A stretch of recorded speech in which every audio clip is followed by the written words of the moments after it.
नमस्कार दोस्तों, पालम न्यूज पे आपका स्वागत है। तो आज हमारे साथ बीजेपी के बहुत बड़े नेता आशीष सोढी हैं, तो उनसे हम बात करते हैं और उनसे जानते हैं कि इस बार का जो चुनाव है वो किन मुद्दों पे लड़ा जा रहा है। देखिए, ये चुनाव पिछले 10 सालों में नरेंद्र मोदी जी की जो उपलब्धियां हैं उस पर लड़ा जा रहा है। ये चुनाव देश में बदलते और बढ़ते हुए इंफ्रास्ट्रक्चर के मुद्दे पे लड़ा जा रहा है। ये चुनाव तथाकथित झूठ के प्रसार करके चुनाव जीतने के तौर तरीकों के खिलाफ लड़ा जा रहा है। जिस प्रकार विपक्ष संविधान खतरे में है का शोर मचा रहा है, उसके खिलाफ लड़ा जा रहा है, क्योंकि कोई संविधान खतरे में नहीं है। खतरे में चोर, भ्रष्टाचार और जिन्होंने जनता का पैसा खाया वे हैं। जिस प्रकार से कलकत्ता हाईकोर्ट ने ओबीसी रिजर्वेशन के बारे में निर्णय दिया है, वो पूरे इंडिया अलायंस का सोच है जिसे वो इंप्लीमेंट करना चाहते हैं। देश में दलित, वंचित, आदिवासी पिछड़ों के लिए आरक्षण को बचाने का चुनाव है ये। विपक्ष, जैसा कि आपने कहा कि विपक्ष लगातार आरोप लगा रहा है कि अगर बीजेपी आई तो संविधान बदल देंगे। क्या संविधान बदला जाने वाला है, ऐसा कुछ है क्या? बीजेपी आज पहली बार आएगी देश में। 6 साल अटल जी रह के गए, पिछले 10 साल से हम हैं। आज भी हमारे पास 400 सीटों का समर्थन था। उस 400 सीटों के समर्थन में हमने तो संविधान बदलने का काम किया, जीएसटी कानून लाने का काम किया, हमने संसद बनाने का काम किया, महिला शक्ति वंदन अधिनियम लाने का काम किया। कौन सा संविधान खतरे में आया?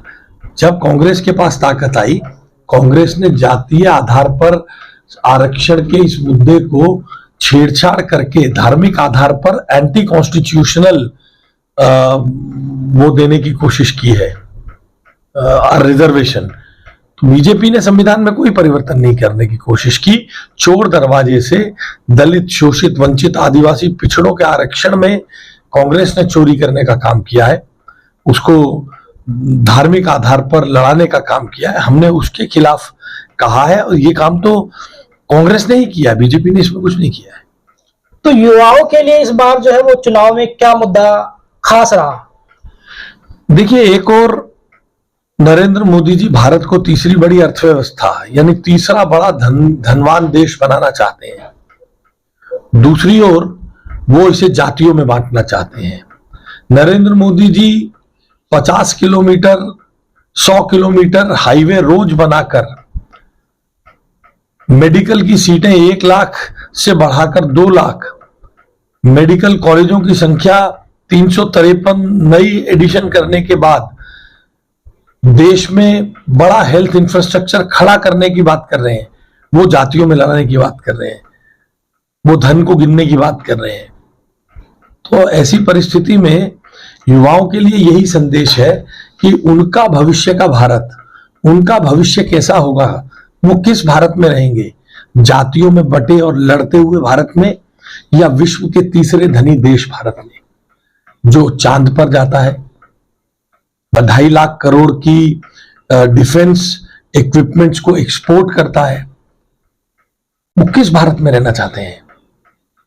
ये सबसे बड़ा मुद्दा है युवाओं के लिए। राम मंदिर इस बार जो है वो इस चुनाव का मुद्दा रहा या ये आस्था का विषय रहा? देखिए, 1952 से ही भारतीय जनसंघ के मैनिफेस्टो में राम मंदिर के प्रति हमारी प्रतिबद्धता रही है।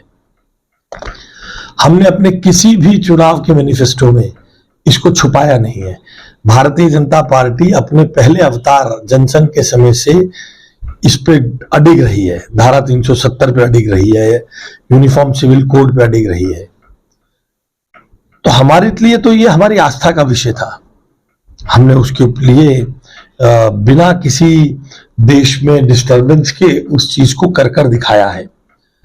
तो उन लोगों के लिए जो राम को कहते थे राम है ही नहीं, राम काल्पनिक है, ये सवाल बेहतर होगा आप उनसे पूछें। हमारी तो आस्था का विषय जब से भारतीय जनता पार्टी राजनीति में आई है तब से ही ये हमारी आस्था का विषय है। मोदी जी ने कहा कि 2047 में हमारा देश विकसित भारत में शामिल होगा और हम तीसरी बड़ी अर्थव्यवस्था में जो है वो शामिल हो जाएंगे। इसके बारे में आपका क्या कहना है? देखिए, 2004 से 2014 के बीच में भारत 11वीं अर्थव्यवस्था था।